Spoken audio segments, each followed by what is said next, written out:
सुखू सरकार पर जमकर निशाना साधा और वर्तमान सरकार पर आपदा के दौरान तिरपाल आवंटन में घोटाले का आरोप लगाया। इसके साथ ही विपिन सिंह परमार ने आपदा के दौरान बांटे गए टेंट का हिसाब मुख्यमंत्री से मांगा।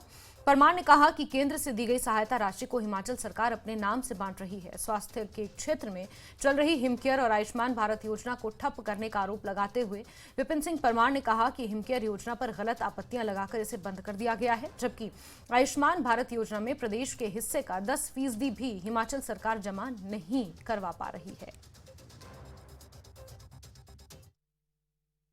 एक तो पूरे संस्थान पूरे हिमाचल प्रदेश में जिसको कह सकते हैं कि कर्मचारियों के, डॉक्टर्स के, पैरामेडिकल के या अन्य जो भी कर्मचारी हैं उनके अभाव में गुजर रहे हैं। अब इन 5 सालों में, इन 14 महीनों में एक भी डॉक्टर की भर्ती नहीं हुई है। डॉक्टर की एनपीए बंद कर दिया गया। एक स्पेशलिस्ट डॉक्टर बनने के लिए 8 साल लगते हैं, एसआर करने के बाद 10 साल लगते हैं। उनके लिए कोई अलग से कैडर नहीं बनाया गया। कह रहे हैं कि हम आदर्श हॉस्पिटल हर विधानसभा में बनाएंगे। मैंने अभिभाषण पढ़ा तो उसमें लिखा था कि 5 डॉक्टर स्पेशलिस्ट सभी जगह भेज दिए। ये झूठ है। और मैं ये भी कहना चाहता हूं, और कई बार मंत्रियों को चिट्ठें आती हैं कि कोरोना की आप हिमकेयर के ऊपर ये कह दीजिए, आप सहारा के ऊपर ये कह दीजिए, आयुष्मान के ऊपर ये कह दीजिए। तो ये सब कुछ झूठ बोला जा रहा है, और ये झूठ इसलिए बोला जा रहा है क्योंकि वायदे बहुत हैं, निभाए नहीं जा रहे हैं। इसलिए उन बातों को किसी न किसी रूप में रंग देने के बाद इस बजट को प्रस्तुत किया गया है। एक और आपने हमला बोला कि तालमेल नहीं है मुख्यमंत्री और मंत्रियों के बीच में। कब आपको लगा, ऐसा क्यों लगा? नहीं, मुझे तो ये लगता है कि गंभीरता ना होना मतलब ही तालमेल नहीं है। अब हिमाचल प्रदेश में केंद्र की सरकार के द्वारा जितना योजनाओं के लिए पैसा आया है और वो पैसा धरातल पर ना लगे और सरकार कहे कि इसमें कुछ गलत हुआ है, तो भाई सरकार है, आप उसकी छानबीन करवाइए। पर अगर भारत सरकार ने यहाँ पर ड्रग फार्मा के रूप में करोड़ों रुपए दिए हैं, अन्य योजनाओं के रूप में, तो मंत्री जी कुछ कहते हैं, मुख्यमंत्री जी कुछ कहते हैं।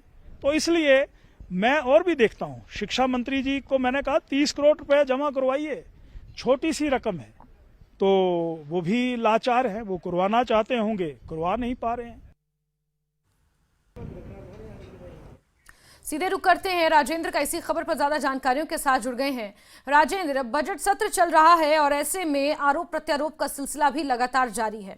हमने अभी पूर्व विधानसभा अध्यक्ष और भाजपा विधायक विपिन सिंह परमार को सुना। कई बड़े आरोप उन्होंने लगाए, खासतौर पर स्वास्थ्य के क्षेत्र में जो कमियां हैं, अनियमितताएं हैं, उन्हें गिनाया। अभिभाषण में किस तरह से झूठ बोला गया, ये बड़ा आरोप उन्होंने इस पे लगाया। और जरा इस पर भी जानकारियां। और दूसरी बात कि आज सदन की कार्यवाही का 7वां दिन है, कौन से वो महत्वपूर्ण मुद्दे हैं जो आज सदन में गूंज सकते हैं, इसके अलावा कि बजट पर चर्चा होगी? राजेंद्र।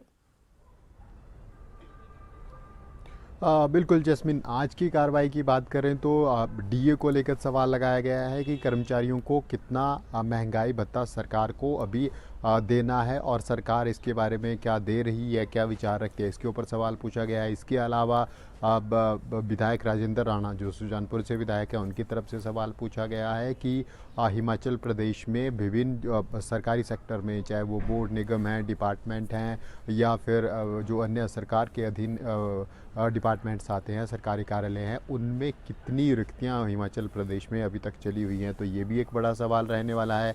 इसके अलावा जो राजेंद्र राणा की तरफ से एक और सवाल पूछा गया है कि जो कामगार कल्याण बोर्ड होता है, वेलफेयर बोर्ड होता है, उसके तहत बहुत सी योजनाएं हैं जो पिछली सरकार की तरफ से दी जा रही थी, तो वर्तमान में क्या स्टेटस है, कौन कौन सी योजनाएं हिमाचल सरकार ने बंद की है या कौन कौन सी सुविधाएं हम कह सकते हैं हिमाचल सरकार ने बंद की है। और अभी जो कामगार हैं, मजदूर जैस्मिन इसके तहत अधिकतर आते हैं, जो हिमाचल प्रदेश में अनऑर्गेनाइज सेक्टर में जो मजदूर कार्य कर रहे हैं, चाहे वो ठेकेदार के तहत हैं, चाहे वो अन्य प्राइवेट वर्कर है, लेकिन कामगार बोर्ड के तहत रजिस्टर्ड जो हैं, तो उनको सुविधाएं सरकार की तरफ से मिलती थी, चाहे वो बच्चों की शादियों के लिए हो या बच्चों की पढ़ाई के लिए हो, तरह तरह की सुविधाएं मिलती थी। तो वर्तमान में उनका क्या स्टेटस है, क्योंकि पिछले दिनों ये सवाल उठे थे कि प्रदेश सरकार ने बहुत ही सुविधाओं को बंद कर दिया है, तो उनका जो एग्जैक्ट स्टेटस है उसको ऊपर जानने के लिए सवाल पूछा गया है। इसके अलावा अस्पतालों को लेकर सवाल पूछा गया है, सड़कों को लेकर सवाल पूछा गया है।